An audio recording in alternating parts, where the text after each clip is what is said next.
town in Sweden where they're actually going out, the town is, shooting the bunny rabbits in the park, freezing them, and then when they need them to produce heat at the power plant, they throw them into the furnace as fuel. Unbelievable.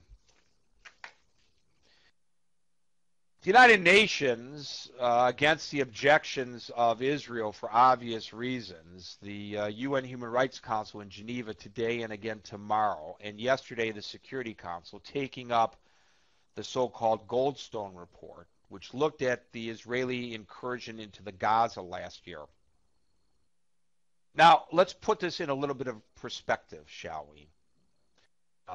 Israel withdrew from the Gaza under international pressure because, well, they were occupiers, and they shouldn't be occupying the Gaza, which they took over after, you will recall, the Arab nations attacked Israel, and then they pushed back, repelled that attack. And the Gaza was part of this, the territory that they seized. In my opinion, by the way, Israel made a very bad decision. Israel tried to play Solomon, cutting the baby's body in half.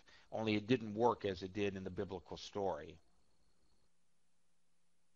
Because instead of either taking control of the Gaza and saying this land is our land, this land is our land, and making it part of Israel, or withdrawing immediately and giving it back to the Arabs, and setting up a boundary, they said, okay, we will occupy this territory, which I'm sure they totally regret to this day.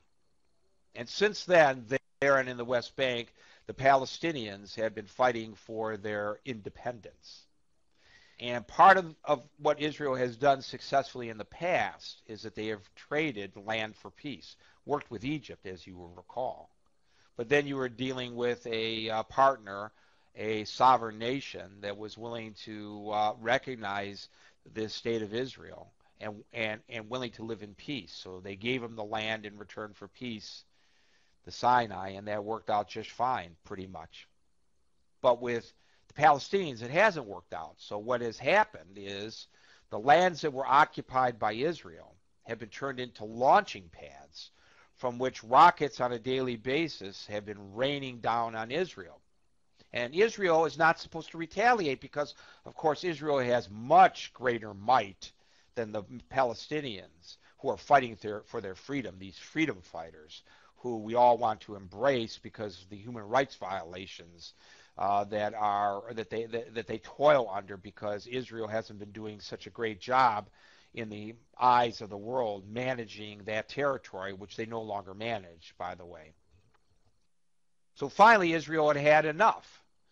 And it went in there to wipe these guys out. But these guys were shooting from population bases. Well, no, you cannot retaliate because they're shooting from population bases, because civilians, would be targeted. In spite of the fact that, P.S., Israel took great pains to minimize the number of civilian casualties, even to the point of warning them before they fired back. So this Goldstone report comes out.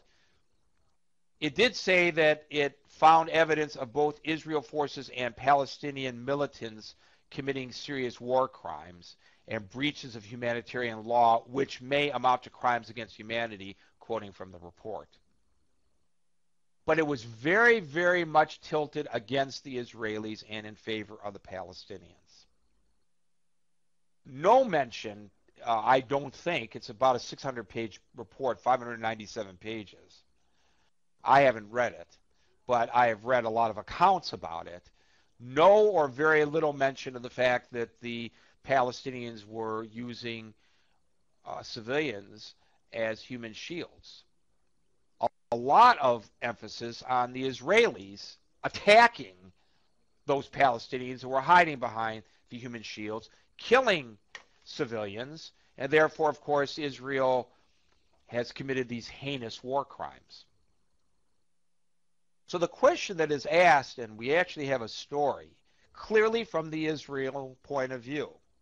I will acknowledge right from the get-go at the Pal Talk News Network site, paltalknewsnetwork.com, written by Joel Layden of the Israel News Agency, which says, in essence, that the Israelis believe that this Goldstone report and the fact that the Security Council and the Human Rights Council is, at least at this point, giving it de facto, if not de jure, endorsement by taking it up in these meetings yesterday, today, and tomorrow. It's suggesting that Israel is not allowed to defend itself. And I think that this creates a very moral and ethical dilemma. First of all, do the no longer occupied Palestinians in the Gaza have the right to fire rockets into Israel because they don't like the conditions under which they live because of the blockade that the Israelis have thrown up to stop weapons from flowing into the Gaza, and by extension, the blockade stops humanitarian supplies from flowing into the Gaza. So do they have the right, in your mind, ethically and morally, to fire rockets into Israel? And if they do have the right to fire rockets into Israel, question number 2 is, do they have the right to fire them from population bases? Do they have the right to fire them into population bases in Israel? Next question. Regardless of how you answer that, they do or they don't have the right to do the above. Does Israel have the right to retaliate? And let me just warn you as you formulate your opinion that I am going to ask you to be consistent with your answer. That is, if Israel as a sovereign nation has the right to do this, then doesn't any other nation have the right to do this, retaliate? And if Israel as a sovereign nation in your mind does not have the right to do this, then I'm going to ask you to be consistent. Then any other sovereign nation doesn't have the right to do this. It does present, if you step away from it, and if you are not an advocate for the Israeli point of view, and you're not an advocate for the Palestinian point of view, or even if you are an advocate for one point of view or another, it does raise very serious ethical questions. Just yesterday, the Iraqi government, for the first time, announced the number of Iraqi casualties, both